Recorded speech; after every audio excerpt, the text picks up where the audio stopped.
आज सावन मास का महत्वपूर्ण त्यौहार हरियाली तीज है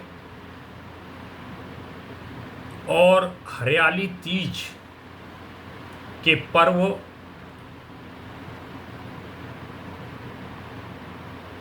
और राष्ट्रीय स्वयंसेवक संघ द्वारा पंच परिवर्तन के लिए गए 5 लक्ष्य सामाजिक समरसता, कुटुंब प्रबोधन, पर्यावरण संरक्षण, स्वदेशी और आत्मनिर्भरता और नागरिक कर्तव्य। तो हरियाली तीज का जो त्यौहार है वो संघ के कुटुंब प्रबोधन के लक्ष्य के संदर्भ में आज मैं कुछ अपने विचार रखूंगा। हमारे हिंदू समाज में समय समय पर लगभग महीने में 4-5 त्योहार आते ही रहते हैं और हमारी संस्कृति में त्योहारों का जो महत्व है वो एक विशेष महत्व है। वो समाज के लिए, लोक कल्याण के लिए, समाज को दिशा देने के लिए, ऐतिहासिक दृष्टि से, सामाजिक दृष्टि से, समाज के उत्थान की दृष्टि से, पारिवारिकता की भावना की दृष्टि से बहुत ही महत्व के होते हैं।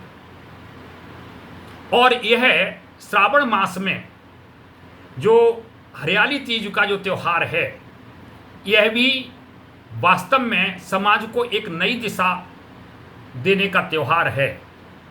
परंतु हम जो है किसी भी त्यौहार की गहराई में न जा करके सामान्य रूप से हम एक निश्चित क्रियाकलाप के अनुसार उस त्योहारों को मना लेते हैं, परंतु हम उसकी जानकारी करने की कोशिश नहीं करते हैं कि आखिर यह त्यौहार क्यों मनाया जाता है।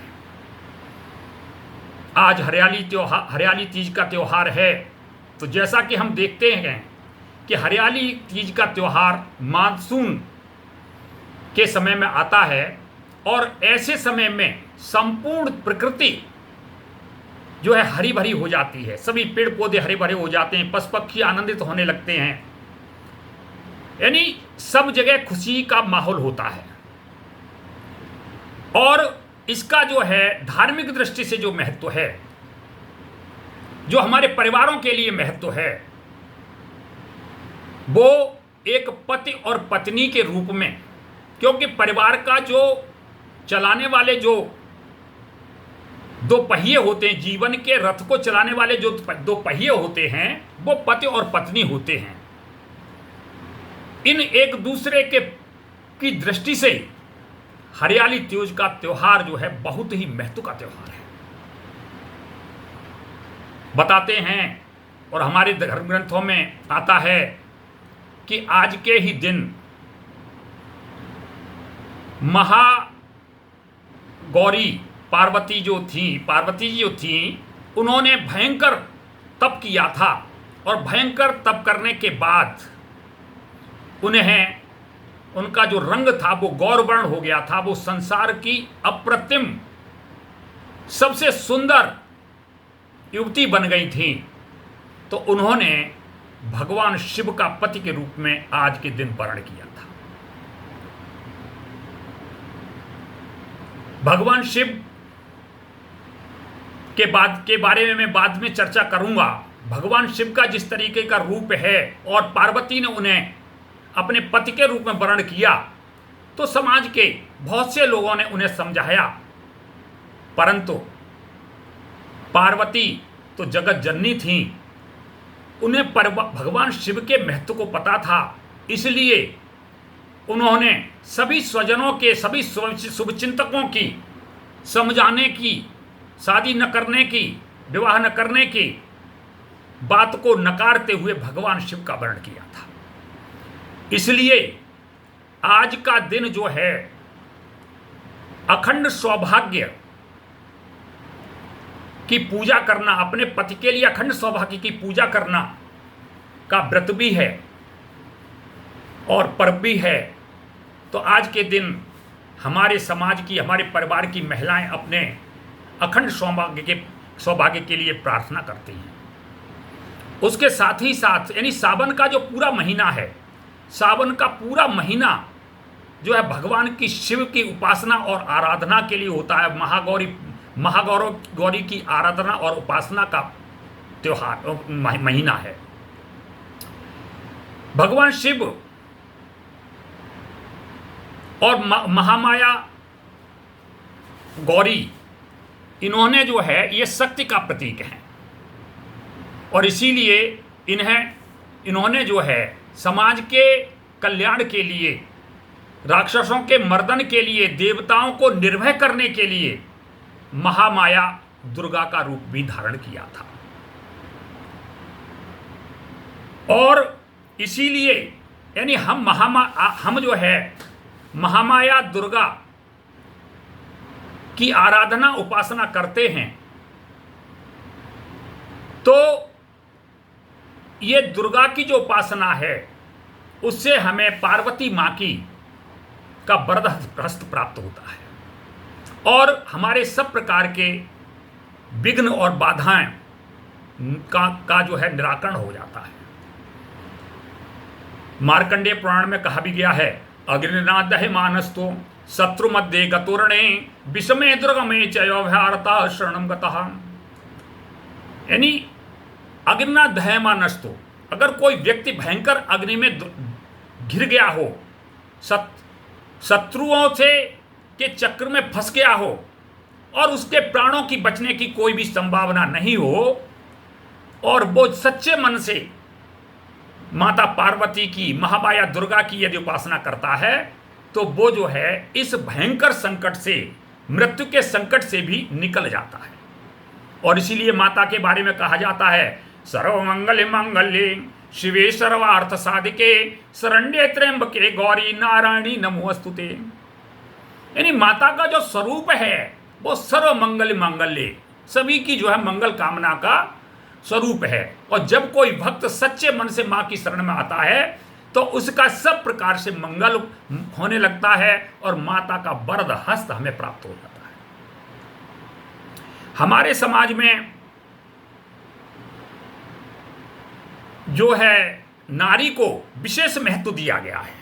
तो महामाया दुर्गा की, मां पार्वती जी की पूजा और आराधना यदि हम करते हैं तो उसके पीछे एक संदेश यह है कि हमारे समाज में नारी को विशेष महत्व है। और इसीलिए कहा गया है, यत्र नार्यस्तु पूजन्ते रमन्ते तत्र देवता। जहां स्त्रियों को पूजा जाता है वहां देवता निवास करते हैं। आज के प्रसंग में हम समाज में देख रहे हैं कि हमारी जो मातृशक्ति है, जो बहनें हैं, वो पाश्चात्य संस्कृति से प्रभावित होकर अपने मार्ग से भटक रही हैं। वो आज जो है अपनी संस्कृति, धर्म आदि को जानने की कोशिश नहीं कर रही हैं। यदि वास्तव में वो अपनी भारतीय संस्कृति, भारतीय दर्शन और धर्म का ज्ञान हासिल करें तो वो पाएंगी कि वास्तव में हमारा क्या महत्व है। तो आज के समाज में हमें, हमारी बहनों को, हमें अपनी संतान को हमें जो है सही रास्ते पर लाने के लिए धर्म से जोड़ने की आवश्यकता है। हमें अपनी संस्कृति को जो है सिखाने की आवश्यकता है। अपने जो त्योहार होते हैं, त्योहारों के महत्व को बताने की आवश्यकता है, ताकि वो जो है आजकल जो समाज में, हमारे समाज के ऊपर जो आक्रमण हो रहा है, वो तरह तरह से आक्रमण हो रहा है। धर्म परिवर्तन का आक्रमण हो रहा है, अन्य प्रकार से आक्रमण हो रहा है। हमारी बहन और पत्नियों, हमारी बहनों को जो है आकर्षित करके उनको जो है फंसाया जा रहा है और उनके साथ दुर्घटनाएं हो रही हैं। तो ये संपूर्ण दुर्घटनाएं जो है धर्म से दूर होने के कारण, अपनी संस्कृति से अलग होने के कारण और अपने खुद के महत्व को न समझने के कारण हो रहा है। तो इसलिए हमें जो है यह समझने की आवश्यकता है कि वास्तव में एक मातृशक्ति के रूप में हमारा समाज के अंदर क्या स्थान है। हमारे समाज में मातृशक्ति ने देश और समाज के लिए, अपने परिवार के लिए, अपने परिवार के सदस्यों के लिए बहुत बहुत बड़े जो है कार्य किए हैं, जिन्होंने समाज की और देश की दिशा ही बदल दी, परिवार के सदस्य की दिशा ही बदल दी। ऐसे बहुत से कार्य किए हैं। ये इन चीजों से हम वास्तव में आज परिचित नहीं है। माता जीजाबाई का नाम बहुत कम लोग, हमारी मातृशक्ति जानती होगी, हमारी बहनें जानती होंगी, हमारे बच्चे जानते होंगे, बहुत कम हम बताते हैं। माता जीजाबाई ने जब देखा, मुगलों का अत्याचार देखा, तो उस समय उन्होंने छत्रपति शिवाजी को बचपन से ही इस प्रकार से लालन पालन किया, संस्कार दिए, देशभक्ति की भावना पैदा की, संगठन की शक्ति सिखाई, उन्हें एक सैनिक के रूप में तैयार किया और उनके प्रयास के द्वारा ही जो है हिंदू साम्राज्य की स्थापना छत्रपति शिवाजी कर पाए। और छत्रपति शिवाजी को आज हम माता जीजाबाई के कारण याद करते हैं। अन्यथा कितने पुत्र पैदा होते हैं और चले जाते हैं, कितनी माताएं होती हैं पैदा, वो चले जाते हैं, लेकिन जो माता एक जो है समाज को दिशा देने के लिए, समाज की भी चिंता करने के लिए, अन्य लोगों की चिंता करने के लिए, देश की चिंता करने के लिए हमेशा अपनी संतान का और संतान को पूर्ण बनाती है, उसको हर तरह तैयार करती है, तो वास्तव में वही मां याद की जाती है। एक पति के रूप में हम जो है हाड़ा रानी का उदाहरण हमारे सामने आता है। जब हाड़ा रानी की नई नई शादी होती है और जो राजा चूड़ावर्त थे वो रानी से बहुत अधिक प्रेम करते थे और हर तरीके से उनकी चिंता करते थे, वो उनसे दूर नहीं होना चाहते थे। उसी समय शत्रु आक्रमण कर देता है, तो राजा कहते हैं सेनापति को भेज देना चाहते हैं, लेकिन रानी सब यानी राजनीति को भी समझती थी। यानी हमारी जो मातृशक्ति थी वो केवल घरों तक ही सीमित नहीं थी, वो समाज की भी चिंता करती थी, देश की भी चिंता करती थी, उन्हें संपूर्ण परिवेश का ज्ञान होता था। तो जो हाड़ा रानी थी उन्हें पता था कि अगर सेनापति गए तो शत्रु पर विजय पाना मुश्किल है और राजा जो है मेरे मोह पास में बंधे हुए हैं। तो वो राजा को समझाती हैं कि आपको युद्ध क्षेत्र में जाना चाहिए और वो उन्हें समझाकर युद्ध क्षेत्र में भेज देती हैं।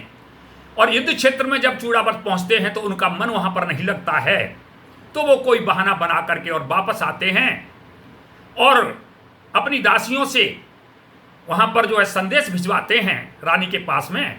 तो रानी को बताते हैं कि मैं वापस आ गया हूं, बताओ जा करके, और मैं उनकी कोई, अगर मुझे युद्ध में जाना ही है, रानी भेजना ही चाहती हैं, तो मैं उनका कोई जो है निशानी लेकर के जाना चाहता हूं।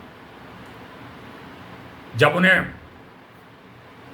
रानी को यह संदेश मिलता है तो रानी समझ जाती हैं कि हमारे पति के मन में कमजोरी आ रही है और यदि मन में कमजोरी आई तो शत्रु जो है निश्चित रूप से विजय प्राप्त कर लेगा और हमारे पति का नाम जो है कायरों में लिखा जाएगा। तो रानी अपने सिर को काट करके थाली में सजवा देती है और कहती जाओ राजा को भेंट कर देना और कि अब हमारा और उनका मिलन जो होगा वो जो है स्वर्ग में होगा, ऐतिहासिक जीत के बाद हमारा मिलन होगा, ये भी संदेश उन्हें दे देना। और जब जो है राजा के सामने वो थाली जाती है, दासियां लेकर के सजा करके थाल में ले जाती हैं, राजा सोचता है कि रानी बहुत खुश हो गई है, कोई महत्वपूर्ण उपहार ही भेजा है।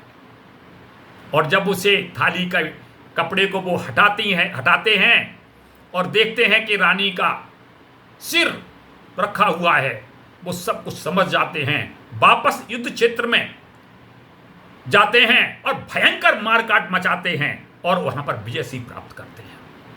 तो ऐसी पत्नियां, यानी पति को सही दिशा देने में, सही रास्ता चलाने में, आज हमें युद्ध नहीं वो लड़ना है, आज हमें जो है अपने परिवार को दिशा देनी है।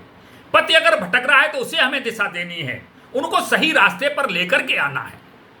हम जो त्योहार हैं, ये त्योहार तो मनाते हैं, लेकिन त्योहार के पीछे भगवान शिव का और जो है महामाया गौरी का जो संदेश है, दोनों ही समाज के लिए, लोक कल्याण के लिए हमेशा चिंतित रहे, कार्य किए। महामाया दुर्गा ने युद्ध भी लड़े, भगवान शिव ने विष को भी प्रिया।